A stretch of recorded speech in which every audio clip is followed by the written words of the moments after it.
Anak-anak, perkenalkan, nama saya Lucia Diana Rindon. Saya dari kampus Universitas Katolik Indonesia, Santu Palu Suruteng, Fakultas Keguruan dan Ilmu Pendidikan, Program Studi Pendidikan Guru Sekolah Dasar. Anak-anak, kali ini saya akan membahas materi tentang berita.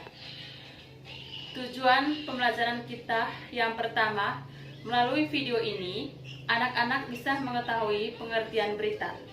Yang kedua, melalui video ini, anak-anak bisa mengetahui pengertian berita, unsur dan pembuatan berita, struktur teks berita, pola penulisan berita, kaidah kebahasan teks berita, ciri-ciri teks berita, jenis-jenis berita, contoh berita, dan teknik pembuatan berita. Materi pembelajaran kita yang pertama, pengertian berita. Berita adalah laporan tercepat dari suatu peristiwa atau kejadian yang faktual, penting, dan menarik bagi sebagian pembaca serta menyangkut kepentingan mereka. Dari pengertian di atas, ada 4 unsur yang harus dipatuhi oleh sebuah peristiwa, sehingga layak menjadi sebuah berita. Unsur-unsur tersebut adalah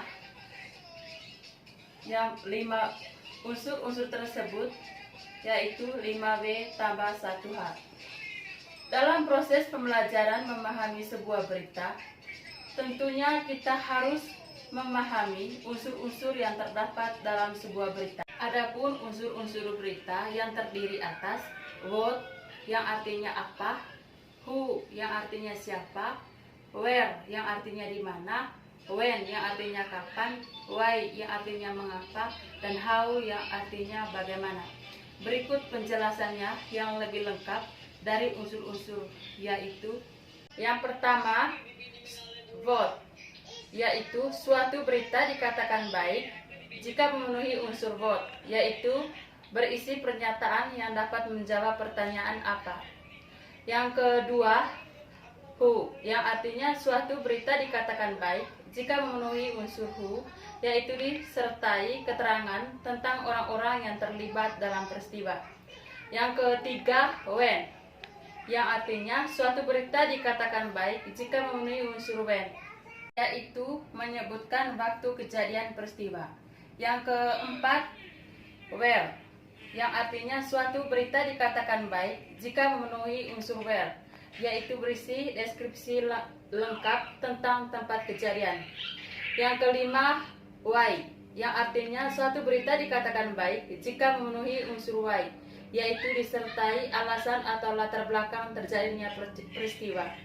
Yang keenam, how, suatu berita dikatakan baik jika memenuhi unsur how, yaitu dapat dijelaskan proses kejadian suatu peristiwa dan akibat yang ditimbulkan. Yang ke-B, unsur-unsur dalam pembuatan berita. Yang pertama, unsur aktual. Mengandung unsur terkini, terbaru, terhangat, baru saja atau sedang terjadi. Pengertian terbaru bisa merupakan fakta terbaru yang ditemukan dari suatu peristiwa lama. Yang kedua, unsur faktual. Dalam unsur faktual, kejadian benar-benar merupakan suatu kenyataan, bukan suatu rekayasa, khayalan, atau karangan. Fakta dalam sebuah berita muncul dan diperoleh dari sebuah kejadian nyata, pendapat, ataupun pernyataan. Yang ketiga, unsur penting. Ada 2 hal dalam berita dinilai penting. Pertama, tokoh yang terlibat dalam pemberitaan adalah tokoh penting atau memiliki kepastian yang telah diakui oleh masyarakat. Kedua, materi. Materi berita menyangkut kepentingan orang banyak dan mempengaruhi kondisi masyarakat. Yang keempat, unsur menarik. Menimbulkan rasa ingin tahu dan ketertarikan dan menyangkut untuk menyimak isi berita tersebut. Peristiwa yang menarik dan diminat oleh masyarakat biasanya bersifat menghibur, aneh, memiliki unsur kedekatan, mengandung nilai kemanusiaan, mengandung unsur teks, kriminalitas, dan konflik. Struktur teks berita. Ada beberapa struktur yang membangun teks berita. Struktur teks tersebut merupakan struktur yang membangun teks sehingga menjadi suatu kesatuan teks yang utuh. Struktur teks berita terdiri dari yang pertama, orientasi berita. Orientasi berita berisi mengenai membuka dari suatu peristiwa yang diberitakan. Biasanya terdapat penjelasan singkat mengenai berita tersebut. Yang kedua, peristiwa. Peristiwa berisi mengenai jalannya kejadian dari awal sampai akhir yang didasari pada peristiwa yang terjadi dan dijelaskan berdasarkan fakta dari lapangan. Yang ketiga, sumber berita. Berisi mengenai sumber didapatnya berita tersebut.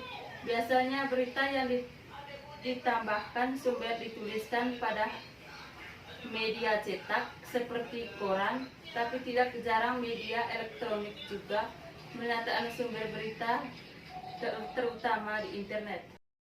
Yang kedua, pola penulisan berita. Piramida terbalik adalah salah satu konsep, formula atau struktur penulisan berita atau sebuah acuan baku yang sering digunakan oleh para wartawan atau penyusun sebuah teks berita. Penggunaan metode piramida terbalik berkaitan dengan space atau ruang dalam halaman yang disediakan untuk memuat berita. Ketika berita itu terlalu panjang dan tidak cukup untuk dimuat di halaman yang disediakan, maka editor bisa membuang bagian berita itu mulai dari paling bawah atau derajat informasi pentingnya yang paling rendah.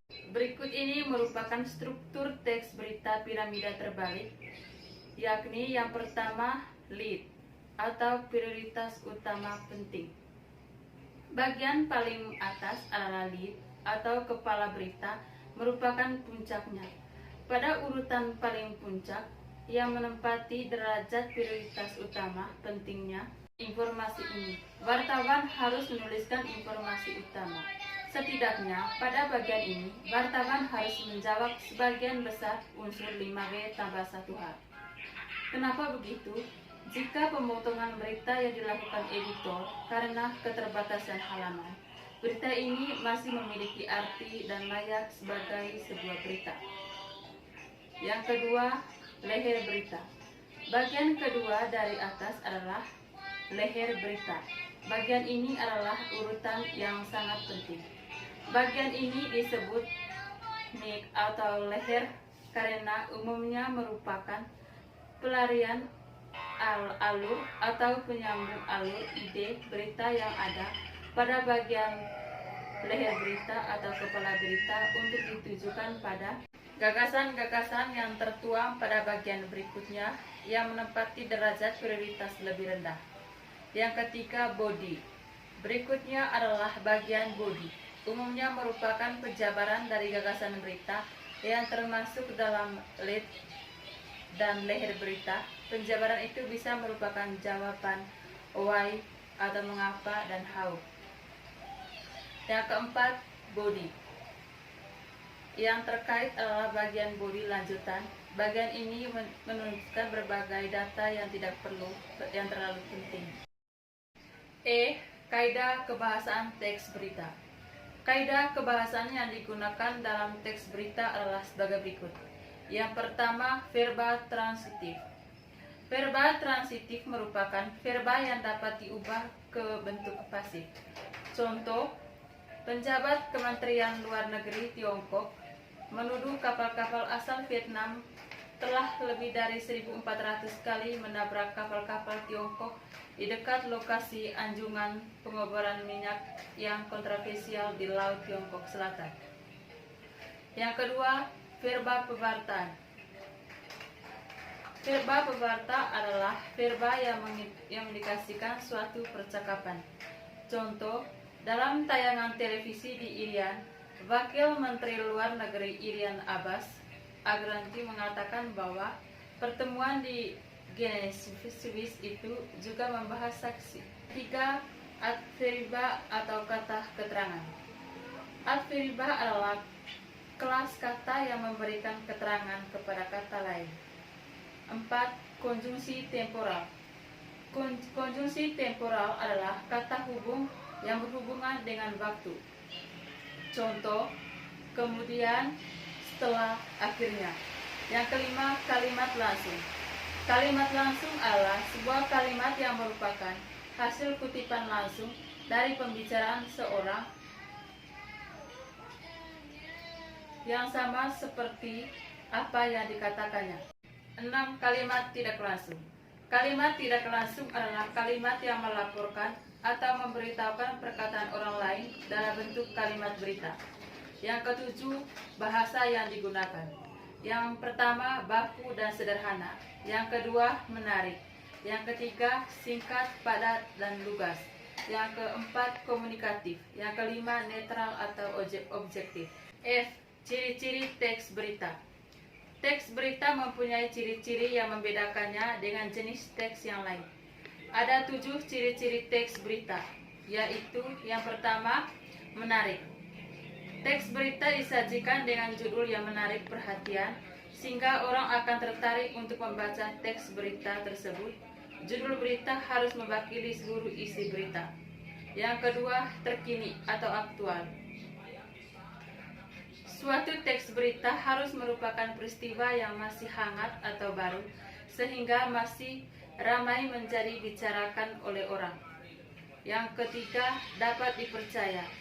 Teks berita harus berisi fakta atau peristiwa nyata. Bila kejadian yang disampaikan bukan fakta, maka kejadian tersebut tidak dapat disebut sebagai berita. Yang keempat, diterima oleh masyarakat. Teks berita harus seimbang atau berimbang. Maksudnya, teks tersebut tidak memiliki siapapun, sehingga berita tersebut dapat diterima oleh masyarakat luas. Yang keenam, jelas. Teks berita disampaikan secara jelas dan mendetail, sehingga pembaca berita mendapat informasi yang menyeluruh, tidak setengah-setengah. Yang berikut kalimatnya sederhana. Kalimat dalam teks berita harus sederhana, tidak banyak basa-basi, karena tujuan teks berita adalah untuk menyampaikan informasi atau fakta, bukan karangan fiksi. Yang berikut, segera disampaikan. Berita disampaikan dengan segera, tidak menunggu waktu lama. Tentu saja setelah kebenaran dari berita tersebut sudah dipastikan, karena tidak berita akan basi dan kurang mendapat perhatian masyarakat. D. Jenis-jenis berita. Berikut adalah jenis berita. 3 jenis berita yang dapat aktivitas jurnalistik yang terdiri atas berita elementari, berita implementari, dan berita advanced. I. Teknik membacakan berita. Teks berita harus didukung oleh penyampaian atau cara membacakan berita yang dapat mendukung unsur-unsur daya tarik berita tersebut. Teknik membacakan berita adalah sebagai berikut. Yang pertama, lafal. Lafal adalah suatu cara seorang atau sekelompok orang dalam mengucapkan bunyi bahasa. Bunyi bahasa Indonesia meliputi vokal, konsonan, diafon, gabungan konsonan. Yang kedua, tekanan atau nada. Tekanan atau nada adalah tinggi rendahnya pengucapan suatu kata. Dalam hal ini, nada berfungsi untuk memberikan tekanan khusus pada kata-kata tertentu. Yang ketiga, intonasi. Intonasi adalah naik turunnya lagu kalimat. Intonasi berfungsi sebagai pembentuk makna kalimat. Yang keempat, jeda. Jeda adalah perhentian lagu kalimat. Yang kelima, volume. Volume suara adalah takaran perlahan atau kerasnya suara yang dikeluarkan. Yang keenam, tempo. Tempo adalah lambat atau cepatnya pembacaan sebuah berita. Oke anak-anak, itu saja video pembelajaran saya hari ini. Sekian dan terima kasih.